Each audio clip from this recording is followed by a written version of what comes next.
Hi, this is Ned Siegfried from Siegfried and Jensen. As proud sponsors of BeliefCast, we hope you are inspired by Todd's weekly podcasts, which contain so many courageous stories of recovery and personal growth. Remember, it's not what happened in the past that matters, it's what happens in the future. We invite you all to work hard and be optimistic about your future.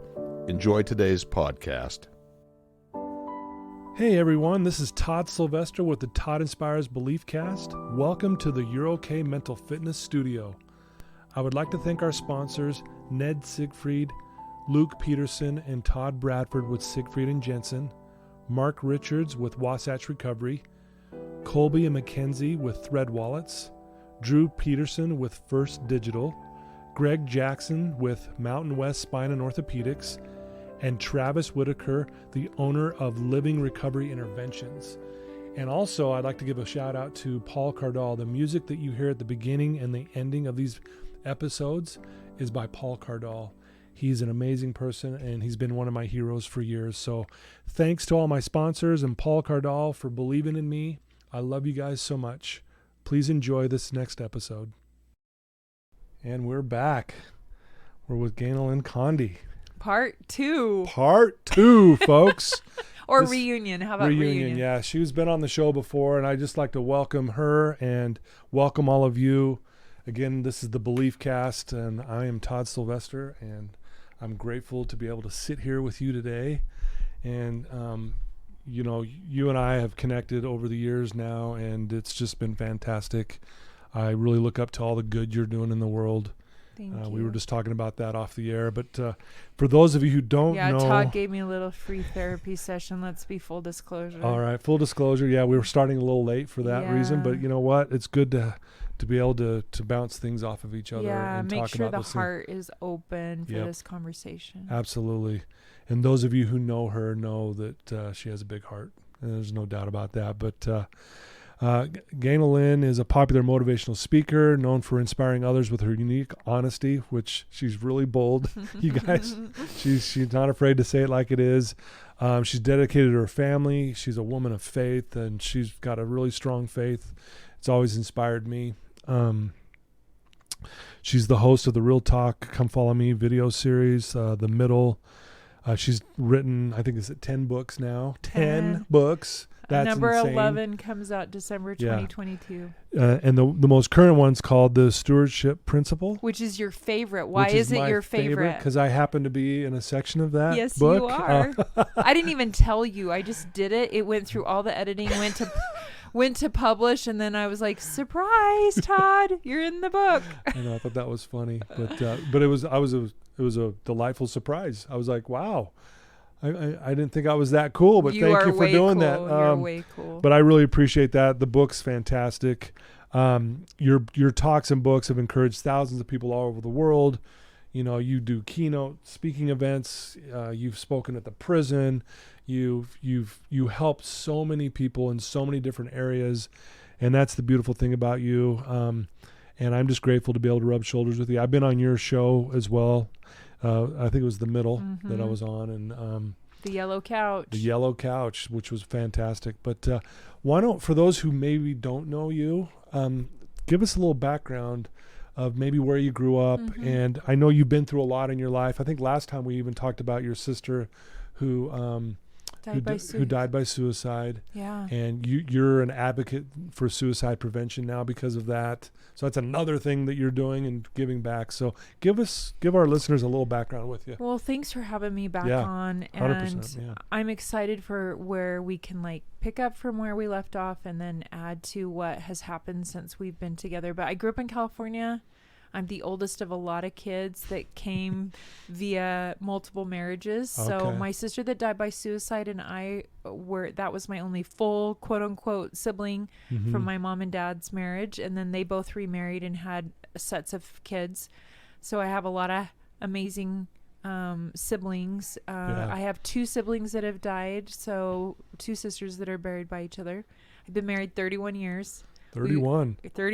Congrats. Thanks. And we're recent empty nesters. It's a new stewardship time of our lives.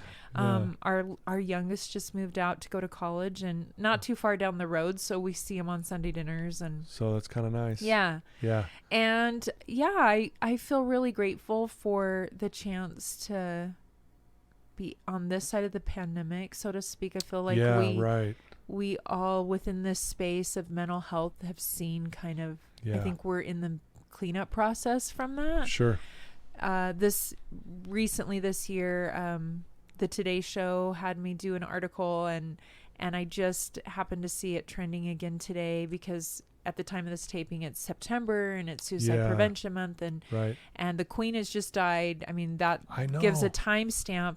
It's funny, when the first release of the article came on the Today Show, Eddie Van Halen had just died, and I was the top 2 story with Eddie Van Halen, and I said out loud to Meg, "Girl, look at what we did." Yeah. And then I was just on the Today Show site today because the Queen had just died. Yeah. And there Meg and I are again. There it is. And the producer and editor that helped me with the Today Show article, she just emailed back and she's like, "Oh, I was going to let you know." And anyways, I feel really grateful to be one of the many voices in the mental health space. Yeah. And I really admire the work that you do, because I feel like, especially within the work of addiction, it was part of Meg's story too. Yeah.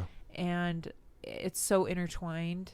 When we talk mental health, we have to address addiction, and when we talk addiction, we have to talk mental health. Yeah, they go together. Yeah. So I feel like I'm, as Mother Teresa said, a small pencil in God's hand, and I'm willing to be used. Yeah. And I also feel like there are complex issues that need complex solutions. So I feel like God needs all of us to speak up. Yeah. Whatever your stewardship is. So for me, there's definitely a bio that can be read, but I don't think there's a person on the planet that doesn't have influence. Right. No, very well. And can make an impact. Yeah, very well said. And I couldn't agree more. I think, I work with a lot of clients, obviously, who, they've been to jail and prison, and, addiction's blown up their lives and their families. And they'll often sit here and wonder, why am I going through all of this? And if I paint kind of like a broad brush over that whole thing, I say, you went through this so you can be in a position to give back to someone else. Which is exactly why I put you in the book. Yeah. I mean, that is literally the principle I wanted to illustrate. When I went to go write that section, I was like, what's the gift in the pain? Yeah. And you are at the top of the list of people that have taken their stewardship of addiction and given back from that space. Yeah. And that's really it's interesting when people ask, if they've never heard about the word stewardship, or they don't understand that principle at all. I've been studying it for 10 years. Yeah. And God literally had put it on my heart that a couple years ago, you probably need to put that in book form. Yeah, so it's a lot to write a book, as you know. Oh, man. And it's a good year of your life. Like, I feel like I have 11 years of my life that I don't get back because they're in book form now. Right. So whatever conversion that is. Yeah. And so I started just teasing it by talking about it on Real Talk, and I was on the Lemonade podcast, and it's a great podcast. Yeah, I was actually just on hers. Oh, you were? Yeah, she hasn't posted it yet, but I was on, I don't know, about a month ago, but I think we're a few months out. But yeah, I was excited. Yeah, and so I was on a few podcasts, and I just started talking about it and teasing people with the principle to see, did people understand what it was? What did it resonate? And it kind of blew up to the point where people were like, "Can I take you to lunch? Can you come talk to our book club?" And then I knew God's like, could you just write it? Because I can hand someone a book. It's 68 pages. It's not overwhelming. Right. It covers, I think, business to health, to mental health, to everything. And, but I was hesitant because it's such a simple principle, but it's complex enough, and I wanted to write it from a place like, if you had never heard of it, you would understand it, and if you had heard of it, could you use this book to expand the application in your own life? Yeah. And the feedback I've gotten, it's been out since May 2022, is that it did that. Like readers that have never heard of it have reread it like multiple times, and others that wanted to take me to lunch now are like, oh, okay, this is what you mean. Yeah. But I do have people already asking for like, when's the updated version, or like what is that called in book world? Like second edition being released. Second edition, I guess. Yeah. I was like, well, can we make it a year with the first edition before we start talking second edition? Yeah. But I honestly, when I sit down to write, it's hard. Like I can speak it easier than I can write it. And I pray a lot when I write, and it feels like, I bleed on the keyboard, so to speak. Yeah. Literally, it feels that. Heart and soul into it. And I remember I was like, hey, God, who's an example of right there at the beginning? Like if the reader is just still not clear, like, wait, how can the bad stuff in my life be good? And God's like, a perfect example. Todd. That is so Todd. So I had to take your really big, beautiful story and try to edit it down to put it in there in a way that I could have written a whole book on just, the stewardship of addiction. Yeah. But I think it's such a perfect example of where you took, I've said this to you privately too. What I always love is that you carry all the love of that experience and not the shame of that experience. Yeah. I just was with a extended family member that has finally come out of some severe addiction. And I'm talking like multiple overdoses, homelessness. Yeah. Oh boy. Yeah. Like we were just Heavy praying stuff. that if she died, we would find out where she was. Yeah. And she's clean and she's married and she just had her first baby. Oh, wow. And we just were sitting That's at lunch, awesome. and the last time I was literally with her, she was in withdrawals. And she just said something to me about, I just said, your baby is so beautiful. She turned to me and she said, how could something so beautiful come from something so not perfect, or something so perfect? And I could still feel the shame. It was still kind of there, yeah. And so I whipped it around and I talked to her about you. And I just said, wow. Listen, there's nothing about your journey that warrants shame. Yeah. Like, as perfect as you think this baby is, he's going to mess up. Yep. He's going to mess up big. Right. Yeah. And how lucky is he to have a mom that can turn to him in that space and say, yeah, I've been there. Yep. I know what it feels like to mess up and mess up and mess up and no one believe that you can get it together. Yeah. You're going to love and parent from that place. And I could see, because I wanted to beat it out of her. Like, don't let it take root. Yeah, right. It's one of the things I love about you is that, and to me, it's a signal of stewarding. Right. When you're in ownership, then like, sometimes you see people in recovery, right, that are in ownership of the recovery. Yeah. And it's a gripping feeling. Right. And I always am like, stewardship doesn't mean you're not taking responsibility, because ownership is kind of how I frame the book, right? Yeah, right. The voice of the owner at each chapter, and the end of each chapter shows the voice of stewarding in the different stewardships. Like, right. I talk chronic illness, parenting, marriage, education, all those things. Ownership to me is very like outcome focused. It's different than stewardship, which is very offering focused. Right. And I think especially when it comes to recovery, I've met a lot of people in recovery, and when they're in ownership, it's very gripping. Yeah. And it becomes their whole identity. Yeah. Versus stewarding is, no, I didn't check it at the door. Yeah, I'm in recovery. Yeah. But it's not all of who I am either. Yeah. Well, and you bring up a really good point, is, when they hold on to that, and that's just who I am, I'm an addict. And I'll be like, well, when was the last time you used, And it's like, oh, it's been several years. Well, what's interesting is I'll always ask, when did you start using? And I use the common answer is around 13, 14 years old, typically. Yeah. So just for this example, why can't you define yourself with the first 13 years of your life? From 0 to 13, you weren't born a drug addict. You weren't born a criminal. You weren't born anxious or depressed. You were the authentic you.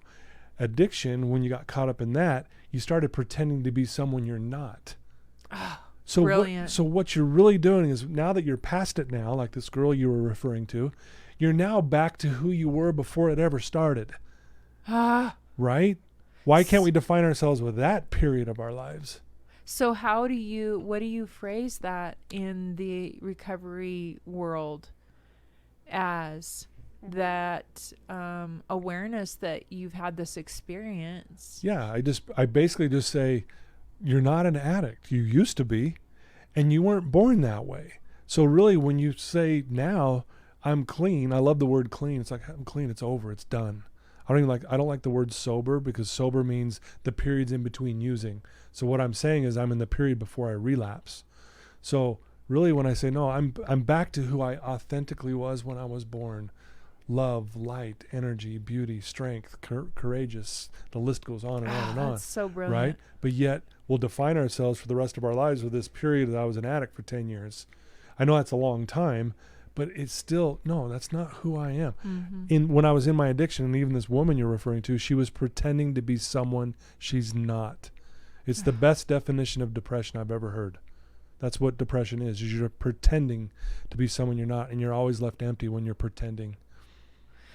Have you ever been interviewed on your own podcast? I should come back and interview you on the Belief podcast. We should do it. Because I've interviewed thousands of people, and I'll just sit in your chair and you sit over here, because I'm down. I think that's a perfect example of what a stewardship mindset feels like. Yeah. Because you're not intentionally aware, right, that you've had an addictive experience. Right. But you're in stewardship every day. I know as a friend of yours that you're very intentional every day stewarding over yourself, your mental health, and your life, so that you are staying in that more authentic, light-filled space. Right. So exactly. you do very intentional things every day as a steward over your life. Exactly. That is not phoning it in. No. So when people push back, especially in corporate settings, when people ask me to come talk about stewardship, because ownership gets a lot of praise right now. Like, take ownership. Take ownership of your life. Yeah. I'm like, listen, stewarding is not hands off. Stewarding isn't eyes closed. Right. Stewarding is very intentional. And it's not taking responsibility. Right. But when you're in ownership, it becomes an over-identification of anything. Right. For good or bad. I mean, one of the things I try to show in the book, and I show it on my social media platforms, I try. Right, yeah. Is that my life is filled with a lot of stewardships. All of our lives are. Yeah. And some of them the world, like, praises me for, right? Like, oh, that's your last book. Oh, you're on TV again. Oh, you got this cool speaking opportunity. Oh, your kids are so beautiful. That's when I get all the time. My kids are they crack me up because people stop them and they're like, hey, you're Ganel-Lyn Condie's kids, right? Which luckily they're adults and they handle it really well, but it's a little freaky for them sometimes to get stopped by strangers and people recognize them. And I say in the same way of like, yeah, all those things are true. I have a great husband. I have a cute dog. Yeah. I have a really old car that's been in the shop for 2.5 weeks. But I still get it cleaned and I take care of it. And it's old and it's falling apart. But I steward over it because it's in my care. Exactly. Right? Yeah. And so sometimes on social media, we like people's posts for their good stewardships. Yeah. And then we sad face their posts when cancer diagnosis, divorce, kid hooked on heroin, you know, bankruptcy. Still stewardships though. Yeah. I mean, still stewardships. So what I like to say is when you have a stewardship mindset, the good things are better because you don't over-identify them either. Yeah. You and I were talking before we started taping. Yeah. All the stuff you out in the public think is awesome in my life can be gone in a heartbeat. Yeah, totally. And if I over-identify in it, I do try to give myself permission to grieve when some of those good things change. Oh, absolutely. But I also try to stay in stewardship and not over-identify because my shows, my book sales, the views on whatever, my speaking requests are not who I am. Right. It's what you do, and who you are makes you good at what you do. Right. That's why you're so good at it. But also, that's why the hard things. Yeah. You know, I don't think anyone wants to go through bankruptcy or job loss. Right. But I write about pretty openly that through job loss stewarding, I learned to really appreciate paying tithing in my church. Mm-hmm. And I'm not the only, my faith is not the only faith that does tithing. Right. Right. But I realized that like I missed the opportunity because there wasn't income coming in. Yeah. Right. Well, but also my bills are a stewardship. Like everyone gets excited when your stewardship is a raise or a promotion. Right. Right? When Yeah. all of a sudden you make a ton of money for some reason. Yeah. But what if you don't have enough money in the bank account to pay the bills?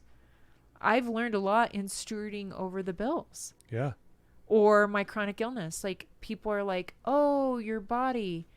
And I'm 51. I'm not afraid to, like, I'm very perimenopausal. I've gone through a lot of chemo. I've gone through a lot of physical change. What used to work in stewarding my body doesn't work as great. Mm-hmm. I do the same intentional exercising Yeah, and eating right. and supplements, and it's not having the same effect. It just isn't. Yeah.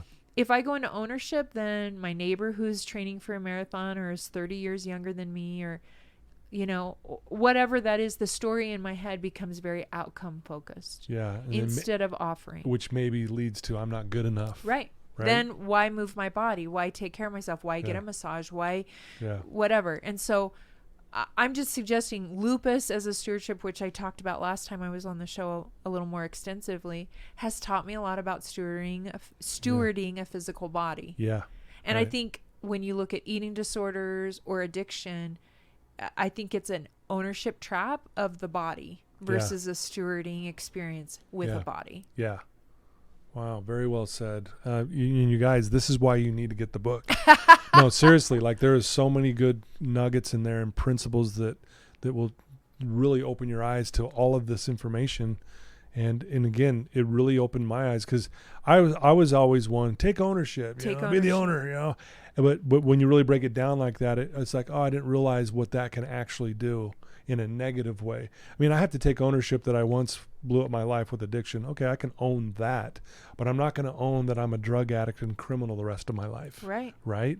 Right. And you're a steward over that experience. I'm a steward over the experience. Why I put you in the book. Yeah. Because you literally haven't hidden that experience. Yeah. You're a steward over it, so you've taken it. And maybe some people in your audience are not like, well, great, you and Todd are writing books and doing podcasts and speaking about your hard experiences. I have people come up after I speak at events and they say, well, my husband just died by suicide, or I just got clean, right? Yeah. I want to do what you're doing. And I'm like, do you? Why do you want to do it? Yeah. But the reason I'm doing it, I'm clear of my why. And I have to keep going back to it when it gets dicey, because it gets dicey all the time. Boy, all the I was time. just confessing to you some of the dicey thinking, right? Totally. So I always say to people, just because the world of podcasting is out there and Etsy stores are out there and YouTube channels are out there and everyone's writing a book and publishing a book, that doesn't mean that's the only way you can steward over something. What if you've come through recovery or a divorce or a cancer diagnosis, and the way you steward that is your neighbor? Yeah. You go on a walk with your neighbor and you sit with your neighbor. Totally. Like, Who to does me, that? like God is so grateful for those conversations. Man, I got to share this because that reminds me, when you say it like that, which is so beautifully said, and I'm going to butcher this, but I'm going to do my best. I had a client here share this with me, and I'm not sure who said this. It's not for me, so there's a different author of this quote, but it goes like this, and you may have heard it before. I tried to find myself I could not see. I tried to find God, my God eluded me. I tried to find my brother, and I found all three. Wow. Right? Todd, you make me cry every single time. Which is why he's such a great interviewer, I'm going to just say, because you lead out with that vulnerability. But that's so true. But that's just what you're saying, is like, so true. Take a walk with your neighbor. If you're trying to find who you are, if you're struggling connecting with your higher power, whatever that may be for you, go find your brother or go walk with that neighbor, and you'll find all three in that experience. I just did an Instagram live and someone was asking about unanswered prayers, right? And they're like, what do I do? It's been like 5 years. And I'm like, listen, I see glimpses of God when I don't hear him and it's one bar of connection with him. Yeah. And every third word is bagels. No, seriously, Todd. I just went through 9 months of this and I finally had words for it. I was like, You're so God wasn't funny. completely gone, but it was like one bar of reception. Every third word from God was bagels. And I was like, why is God saying you are a daughter of bagels? I don't understand what God's trying to tell me, right? You know, when you're in that phase, yeah. I saw God in the friend that would call and just sit with me, Yeah. you know, or praise music where, you know, Nathan Pachenko would sing in Italian, and that's where God was. Like, yeah. trust me, I didn't get all the answers to all the questions. Yeah. So yeah, I mean, I just hesitate when I had a woman a few months ago after I finished speaking. She came up and said, like, I want to give back like you're giving back. My husband killed himself in front of me on Thanksgiving. Wow. And I said, okay, so what's your question? She's like, well, how do I do what you do? And I said, well, tell me what you're doing for you right now. It's been less than a year, right? Yeah. She said, well, I'm a teacher. And I said, okay. And she goes, and I went back to teaching. It was the pandemic. I had to. I said, okay. And you're meeting with a therapist? Yeah. And I said, so I'm confused. Yeah. What are you not doing to give back? She's like, well, should I be doing more? I said, should you be doing more?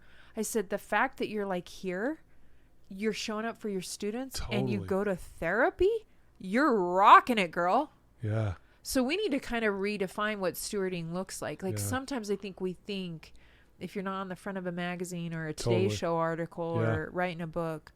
And I'm being honest. Like, I check myself all the time because I do want to steward in those spaces that I feel God's called me, but I don't want to over-identify. Yeah. I mean, in Buddhist terms, it would be like detachment, right? Right. Yeah. Yeah. And to me, that's what I really aim for each day of like, God, let me be a steward over the hard stuff and the good stuff. Yeah. Well, and it's a great point you make. No one's going to write a book about you walking your neighbor around the block. No one. But yet that's a true act of greatness.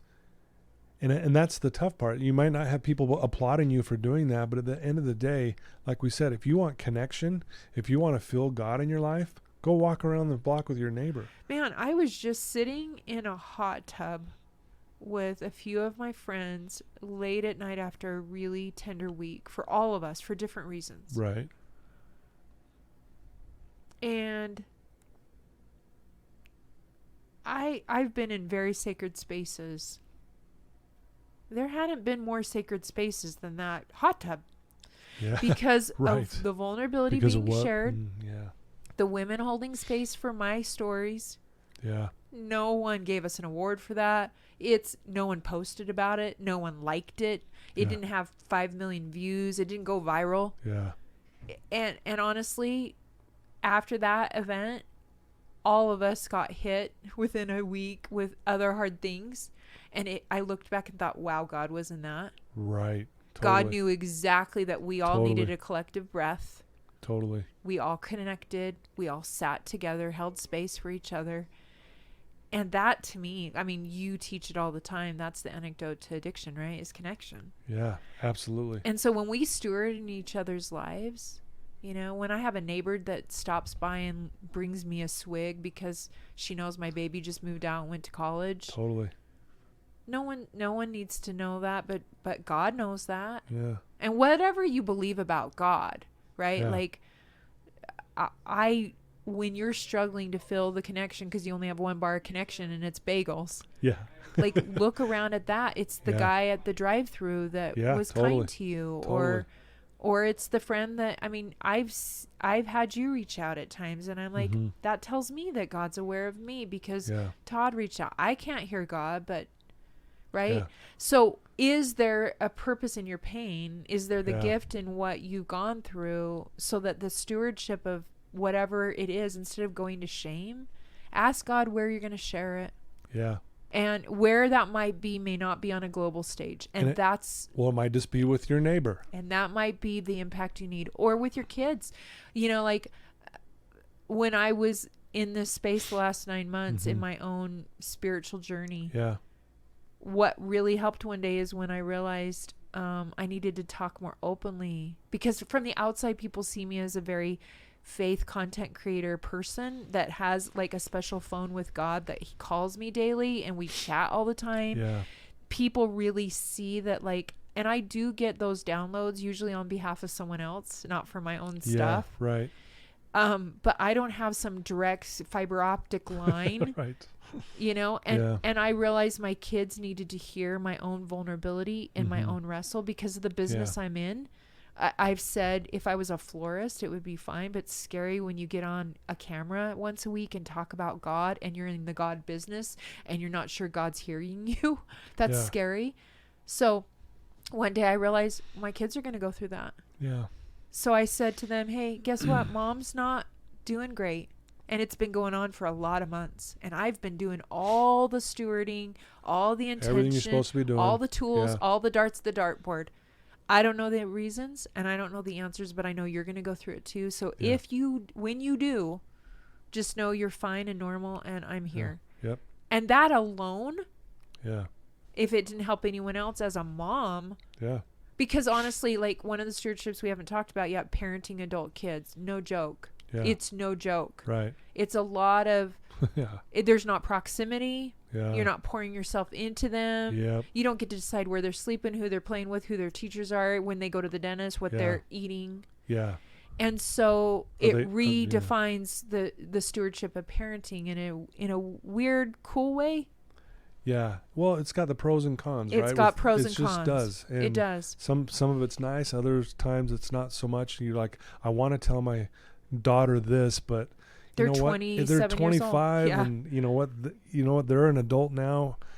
Do I say something? Yeah. Do I? It's just, it's a weird dynamic, but yet there's also some really beautiful things watching them grow and learn from the mistakes or learn like, oh yeah, I've got to manage my money a little better. I didn't really realize that, and so very well said. I write about some hypotheticals that aren't so hypothetical, but they were my son's journey and the book came out and some of those situations have now changed a little bit for him, but I went to him in May when the book came out and said, Cam, how have we effectively or ineffectively stewarded as parents of adult children? And you know what he said?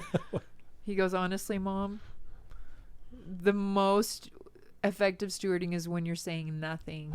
And I'm like, dude, people pay me to speak. Like that's my business, right? And so it's hard to bite my tongue at times, but really, especially within the realm of parenting when they're 18 and older, it is a lot of advisory role, waiting for them to come to you, cheering them on and saying, I trust you. You're going to figure it out. Yeah. But I also think that's where vulnerability is super effective, because I also think that I've watched my son say, hey, these are the things I'm learning about me. And his dad turn around and go, yeah, I wish I had known that. And you're helping me. Like, it's a cool stage to go in, but it's a hard stage too. Yeah, totally. Most often I see grandparents crying when I'm speaking, and it's because they're in some regret that they didn't steward perfectly when the kids were younger. And that's why I should have done this. Yeah. The cake recipe didn't turn out. Exactly. Yeah. And what I say is, like, we know better when we do better. And I love and that. to me, when grandparents sit down and go, guess what I'm learning about vulnerability. I'm learning about stewardship. I read this book and I think I went into ownership in your life a lot. Like, I tried to make your choices about how effective I was as a parent. Yeah. I think that's very common. And I'm super sorry for that. Can we have a different conversation about that? Yeah. Huge. Yeah. Huge. Yeah. Like, when a grandparent says at 70, I'm seeing things different that my parents didn't ever have conversations around addiction. And so I went into ownership with your addiction, and I'm so sorry about that, you know? Right. Wow.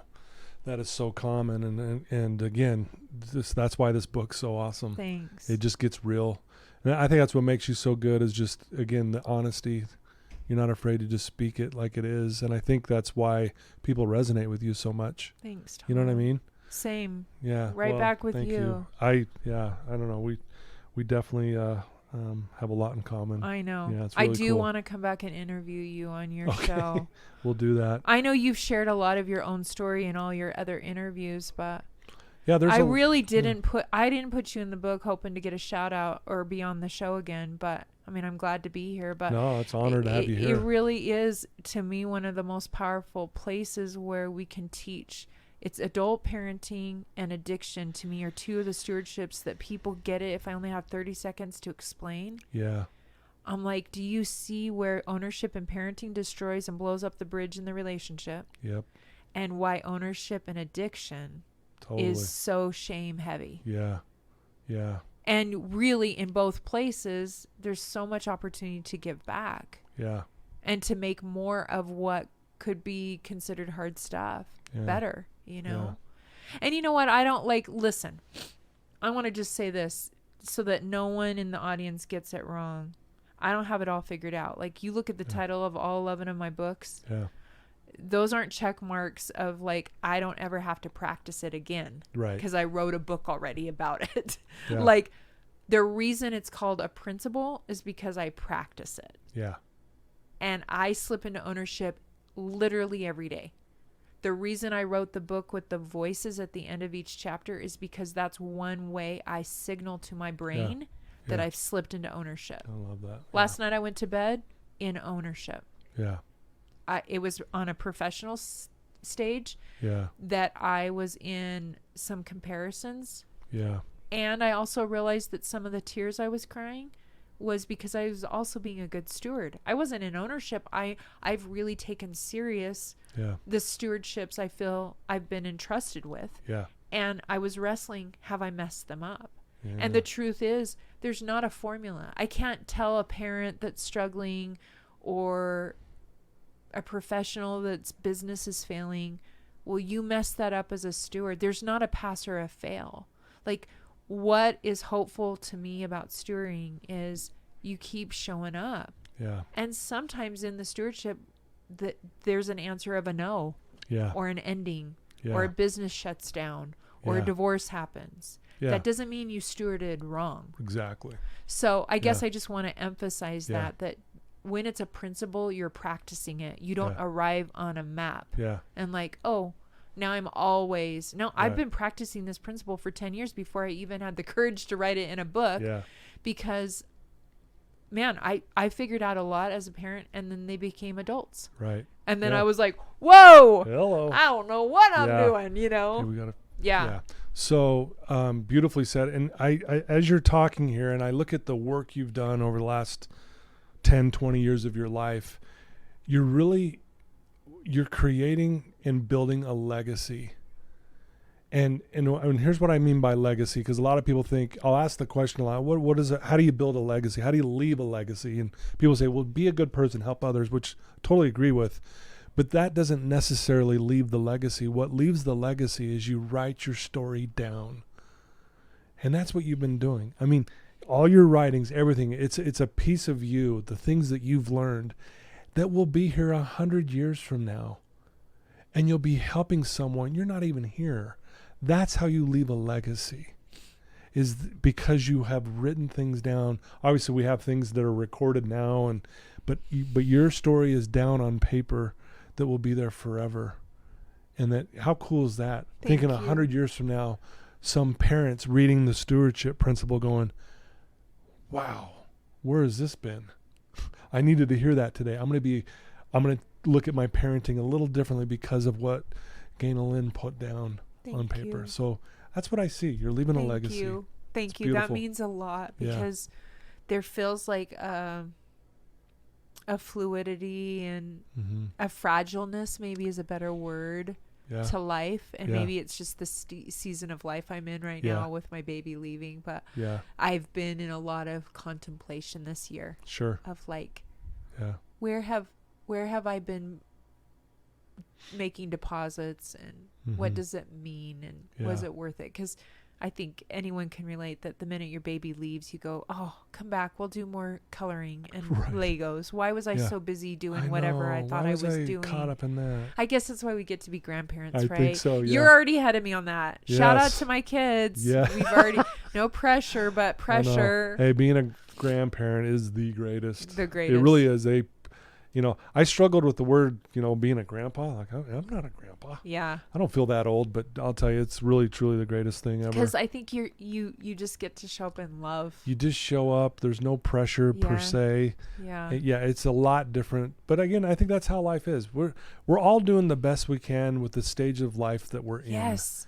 And honestly, right? the closer I get to this stage and my kids leaving, it's helped me have empathy for like my parents and why my mom cries every time I call her. I'm like, oh, I get it. Yeah. Thank you, friend, for your kindness and your generous spirit and you're awesome. Letting me have this conversation with you. Absolutely. I love writing a book because it lives long on someone's shelf and it can get passed on. But there's nothing like having a conversation for me. I so know, I'm thank the same. you. No, you're welcome. If someone wants to get your book, what's the best way for them to do that? And also if they want to get in touch with you. Yeah. So I have the strangest name. I'm the only one at this point that I know that has my name. So it's Ganel-Lyn with 2 L's. And that's my website, Ganel-Lyn.com. And so it has links to all the social media platforms that I'm on. I love hearing from people directly.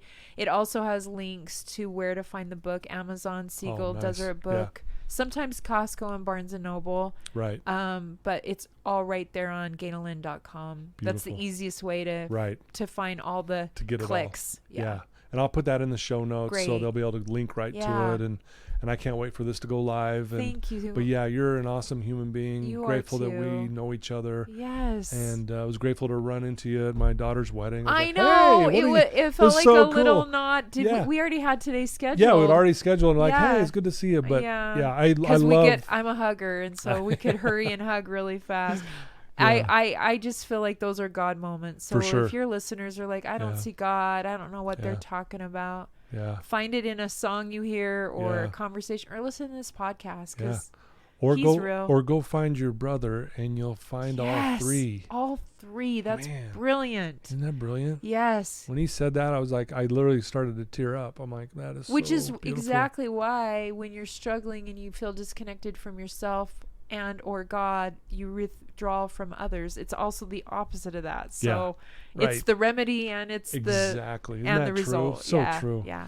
Well, it's been a pleasure to have you here today. Tom. So good to see you. Good to be here. Keep up all the good work. Thank you. Love you. Love you. Love you guys too for listening and always being here for me. Share this with everyone you know. Please go get her book. It's beautiful. You'll love it.